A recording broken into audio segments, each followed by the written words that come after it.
Welcome to this e-learning course on Japanese-style decision-making. People who work with Japanese colleagues often wonder why their Japanese counterparts take so long to make decisions. And indeed, it does seem that Japanese organisations have slower decision-making processes than companies from many other cultures.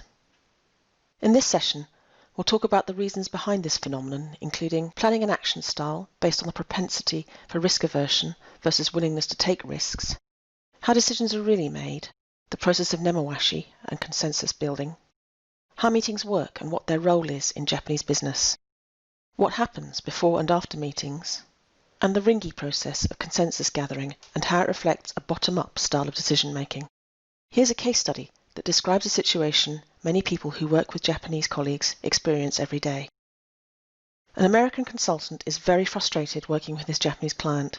They move so slowly. It takes them forever to make a decision, and they are always asking so many questions, always looking for more and more information. This way of doing things does not work well with a more rapid American approach.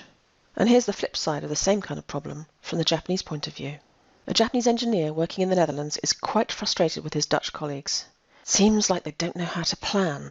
And when a problem happens, they don't conduct an analysis, they just start working on it, trying anything.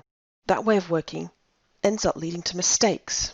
On the other hand, here is the perspective of a non-Japanese leader within a Japanese company. A French manager working in a Japanese firm in Paris had a lot of difficulty adapting to the company's decision-making process. So many people have to be consulted. So many people have to be involved in making the decision. Why can't I make decisions on my own? That's what I'm used to. My employees expect me to be able to decide something when they come to me, but I have to tell them that I need to consult with the other managers. It makes me look weak. In many cultures, leaders are used to moving quickly and boldly. Risk-taking is accepted. People who are decisive and take quick action are admired, and economic risks are rewarded. Experimentation and learning as you go is the norm. People do things their way. In Japan, on the other hand, people avoid risk. Japanese people hate surprises, whether good or bad. And it's not considered acceptable to make mistakes. Gradual changes and pilot projects are much preferred to rapid advancement or experimentation. Decisions take a long time because they're based on careful research, data and information. The decision-making process itself is valued beyond any results it may bring. There is one right way to do everything, and if the slowness of the decision-making process leads to lost opportunities, so be it. In general, Japanese business people are not motivated by brief or closing windows of opportunity. Japanese people seek context for making a particular decision, and they search for it through all different kinds of background information. They seek to prevent problems or nip them in the bud while they're still manageable. Whether in the case of a production line, a sales team, or a leisurely social get-together, coordinated group planning and scheduling are considered to be essential. From an early age, Japanese children are taught to do everything in their power to avoid making mistakes or taking unnecessary risks.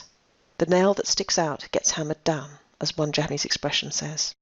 Children in Japan are not encouraged to question, rather they are taught rote memorization and prescribed processes to solve problems.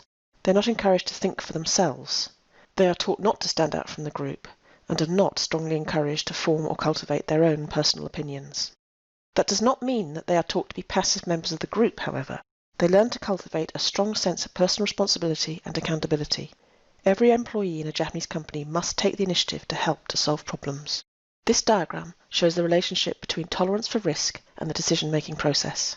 In a culture with a high degree of tolerance for risk, such as the United States, for example, people will take action very near the starting point of a project and then work through trial and error to adjust for any problems that might arise. They may start persuading others after the action is set in motion. As the saying goes, better to ask forgiveness than permission. By contrast, in a culture with a low degree of tolerance for risk, such as Japan, the phase of preparation, testing, analysis, gathering information and consensus building lasts much longer, so a longer period of time elapses before the decision is finally made and action begins. Japan has a bottom-up style of decision-making that draws on lower-level employees' first-hand knowledge of the risks and problems in their team's projects. Upper-level management provides employees with an overarching vision and direction, but employees are expected to propose specific ways to implement it. Upper management then decides whether to approve their proposals or not. At the same time, decisions are made collectively through the consensus building process called nemawashi. The term for having a series of one-on-one discussions in the process of consensus building is nemawashi, a word that comes from Japanese gardening. Japanese gardeners could not uproot and transplant a tree too suddenly for fear of harming it. So instead, they learnt to complete the process gradually over several days or even months, digging around and preparing each part of the root system one by one, until at last the tree could be safely transplanted. In business, one has to pay attention to each person, just as the gardener pays attention to each root, in the process of gaining consensus for a decision.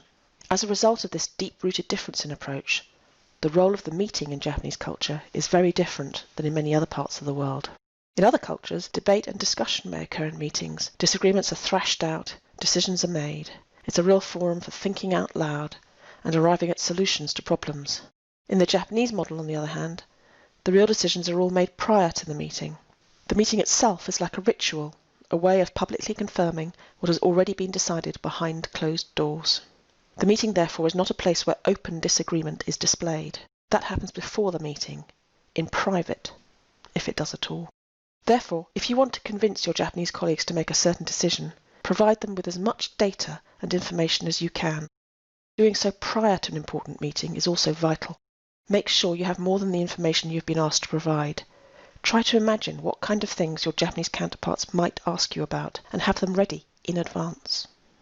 These materials could include, among other things, track records, references, case studies, customer lists, studies of competitors, analysis, newspaper articles, site visits, pilot tests, and plans together with backup plans. Avoiding surprises and errors is the key to making them feel comfortable enough to move forward with a plan of action. What happens before and after meetings, then, is extremely important for the meeting itself to go smoothly. Before an important meeting, pre-meetings are held to share ideas when individual suggestions are incorporated into the final presentation. When individual suggestions are incorporated into the final presentation, they feel a sense of ownership of the whole project.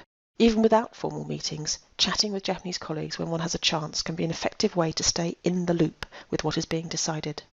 Finally, before the meeting, it is best to distribute printed copies of the material you'll be covering. After the meeting, post-meetings are also held to discuss how decisions confirmed at the meeting can be implemented.